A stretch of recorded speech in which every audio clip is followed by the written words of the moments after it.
Hello everyone, welcome back to Learn with Sam and Ash. I'm Sam and today's video will be all about roads, car and transportation. Mainly traveling, you can say that.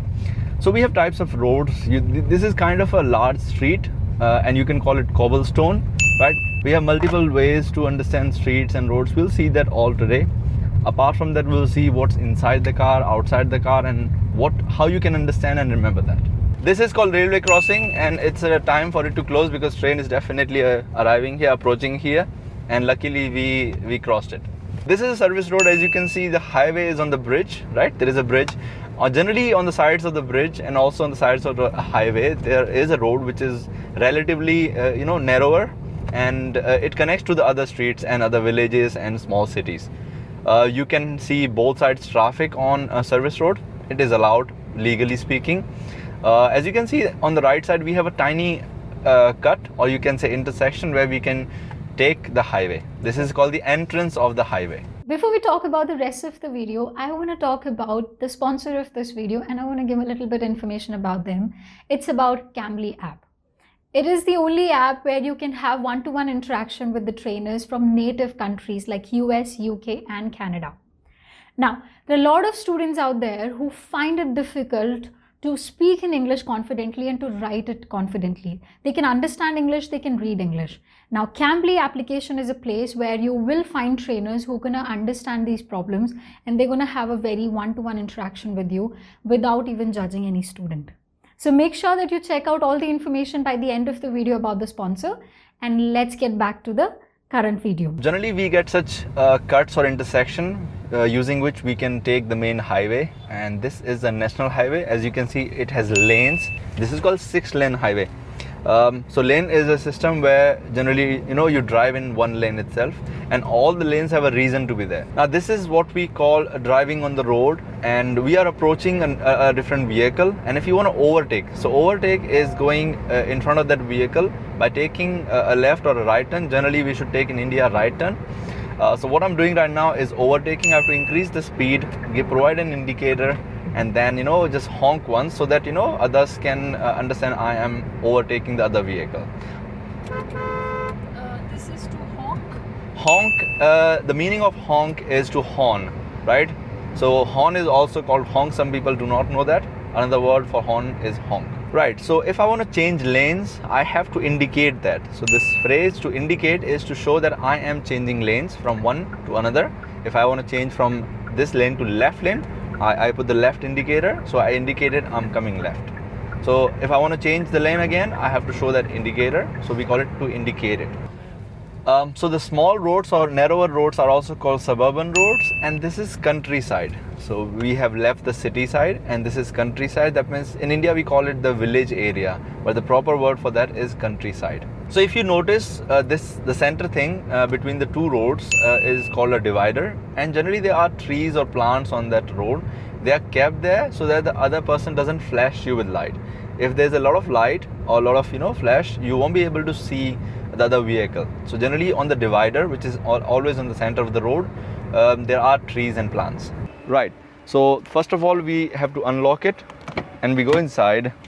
The first thing we have to do is to, of course, sit, put your keys here, and the first thing you have to do is turn on the vehicle or turn on or start the engine. As you can see, there's always a button here, or on the other side. In the new style car there's a key, right? In the new style car they have a key like this and a button over here. You keep the key anywhere in the car and press this start the engine button. Now here you have the steering, some function buttons. This is the place where you can honk or horn. Remember we discussed what is honk. So you press here and you get the honk sound like this, right? These are the functions generally for the windshield. You can see this is the wiper and the windshield, and this is for lights. So you can change the lights and then have the indicator over here. So all the functions are provided on the steering in the new cars. Now the first thing you gotta do when you sit in your car is to put your seat belt on. This is always good for safety. So you take your seat belt and put it down over here. This particular thing is called a seat belt, and there will be a clicking sound over here. Click, and this is how you put on your seat belt. Very important. This is called a seat belt. Generally there are 4 to 5 seat belts in a car. and of course both have to wear in the passenger seat. This is called, the other person sitting here is called passenger seat. I am the driver over here. So these are the important things to do. First of all, both of them, passenger as well as the driver, seat belt always on. There are two types of screens over here. This one is called entertainment screen, because you can play some music over here. You have some navigation system here. This is called entertainment screen. The other one here is called the information screen or information display. So what happens on this display is you get a speedometer. Speedometer is where you can see your speed. In India, generally it is kilometers per hour. In other countries, you can have miles per hour. The other one, the second one, is called the RPM meter, right? The center here you can see the various functions, such as what is your average, that is mileage, fuel economy or mileage, and you can see what is your overall mileage, how much range is how much you can drive in this diesel or petrol, whatever fuel you use. What you see here is called a gear. Now this is an automatic car, but it has also gears. So the first gear is called the parking gear. So because we are stagnant here, we have to put it on parking gear. Second one is reverse. As soon as I put reverse, I have to press brakes. These are called brakes, and second one is called accelerator. I don't think you can see it over here, but I can show you here.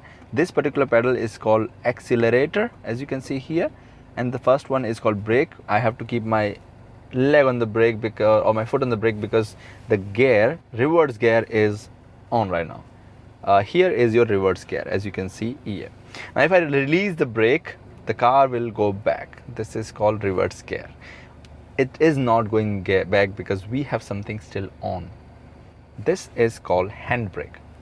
In a car, every car will have a handbrake, and generally you leave this handbrake on if you're on slope. Even if you're not, always keep it on. This is called a handbrake. So if I have to press it and release it, this is called releasing the handbrake. Now the car will start moving back. As you can see, it started, right? Now we change the gear to neutral. Below that it comes neutral, and then comes driving, D. Now it started detecting, oh, we have something, we can turn it off, no issues. Now if I want to change the gear, I can press here and then change the gear. First gear, second gear, third gear, like this, right?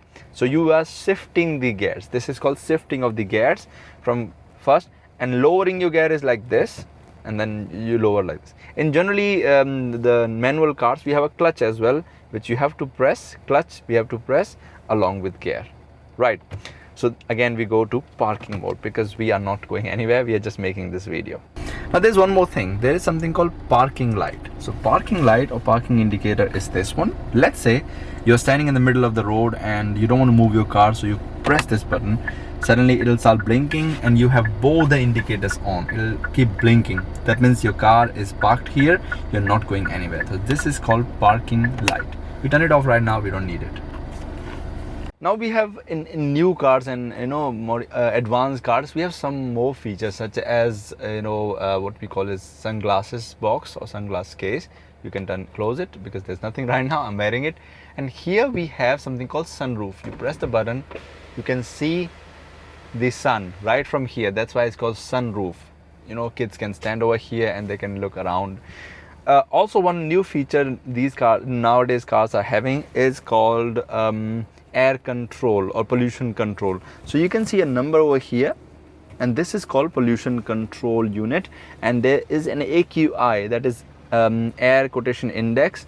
It actually kills pollution and makes the air pure. So only few cars have this feature. Now some of the cars have HUD, and this is what we call HUD. So you generally see your speed, the driver only can see over here. Only few cars have this, but yes, you should know what is a HUD. So this is your front glass, and now sometimes front glass gets dirty, and it's really important for the driver to see clearly. For that we have a wiper. So you can see this wipes the glass, that's why it's called wiper. Sometimes you can also spray. So you can see here there's a spray, and you can clean your glass like this. So we have spray wiper and normal wiper. Of course we have back wipers as well, but that's the same thing, it's just they're on the back. This video was sponsored by Cambly, so make sure that you quickly look into the multiple options of courses they have and the number of trainers they have available for your one-to-one interaction. Make sure you visit their website and the application to get a better understanding of it.